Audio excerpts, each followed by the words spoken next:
معجزات آل محمد، کیونکہ وقت میرے پاس بہت مختصر ہے اس لیے بات کو روک رہا ہوں، اور کل اور پرسوں انشاءاللہ بخاری ہاؤس میں اور اس کے بعد ٹاؤن شپ میں، اور پھر یقیناً یہاں پر بھی کیوال میں اس سال عشر محرم 6 بجے انشاءاللہ خطاب ہوگا 6 سے 7، اور اس کے بعد ایوان زینب میں ٹھوکر نیاز بیگ میں، تو یقیناً بڑی تفصیلی باتیں ہوں گی آپ سے وہاں، لیکن آج کی حد تک مجھے اجازت دے دیجیے گا کہ حجت پر حجت کا ہونا ہر دور میں ضروری ہے۔ اس لیے صحرا کا ایک نام روح اللہ بھی ہے، روح اللہ بھی ہے، اور سب سے بڑھ کر روح القدس، تقدیس والی روح، قدس والی روح۔ قدس اس علاقے کو کہتے ہیں کہ جہاں صرف اور صرف نور خدا نظر آتا ہے۔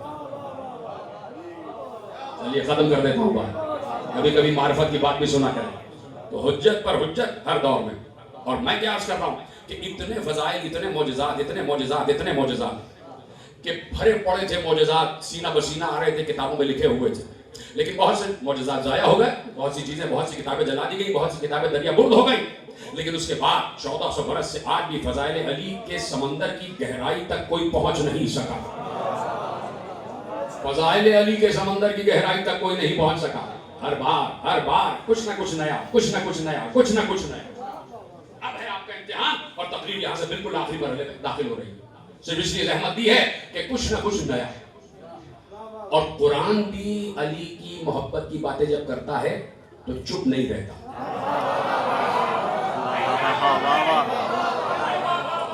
اور میرے نوجوان دوستو یہ بات بھی یاد رکھیے گا کہ علی کو عین اللہ، وجہ اللہ، جنب اللہ، اذن اللہ، لسان اللہ، وجہ اللہ، یہ کہنے سے، علی کو یہ سب کہنے سے توحید کو کوئی نقصان نہیں۔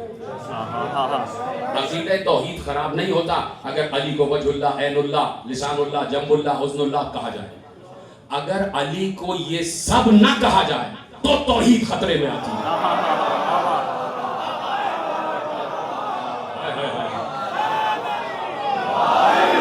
اگر یہ سب علی کو نہ کہا جائے تو توحید خطرے میں آتی ہے۔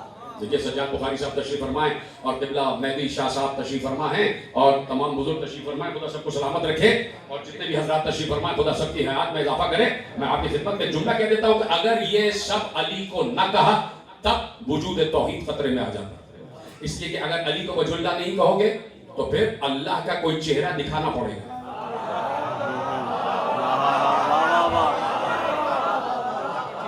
علی کو لسان اللہ نہیں کہو گے تو اللہ کی زبان دکھانی پڑے گی، اللہ کا ہاتھ دکھانا پڑے گا، اللہ کی آنکھ دکھانی پڑے گی، پھر تمہیں مجسم کوئی خدا لا کے دکھانا پڑے گا۔ تو بخاری صاحب کے لیے یہی مشکل ہو گئی، اس لیے صحیح بخاری میں انہوں نے ایک جیتا جاگتا اللہ بنا دیا کہ جو محشر میں کرسی پر بیٹھ جائے گا۔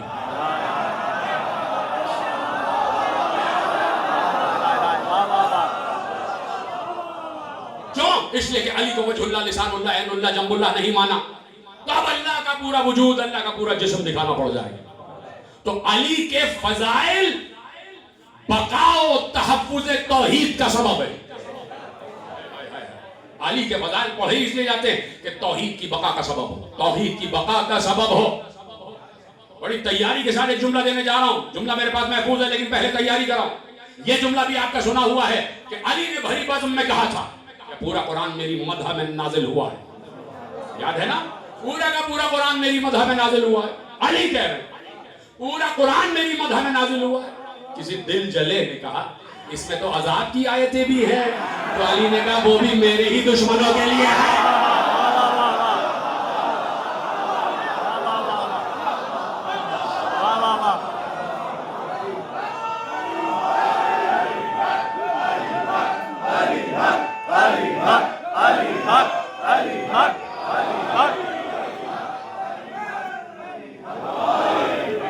وہ بھی میرے ہی دشمنوں کے لیے ہے، یعنی پورا قرآن تخاطب علی کی منزل پر ہے، فضائل علی کی منزل پر ہے۔ ارے قرآن شروع ہی علی کے ذکر سے ہو رہا ہے، آپ کہاں بیٹھے ہیں؟ بسم اللہ سے شروع ہو رہا ہے، بھائی بسم اللہ سے شروع ہو رہا ہے، کہاں بیٹھی ہے امت؟ قرآن تو شروع ہی علی کے نام سے ہو رہا ہے، اور مسلسل علی کا تذکرہ ہے، مسلسل علی کا تذکرہ ہے، الحمدللہ رب العالمین بھی، یہ بھی انشاءاللہ عشروں میں ثابت کریں گے۔ تو اب پورا قرآن علی کی مدح میں، قرآن کی آیتیں علی کی مدح میں، اجازت ہے جملہ آگے پڑھو؟ اس سے پہلے ایک جملہ سن لیجئے، جو خدا کا تصور و عقیدہ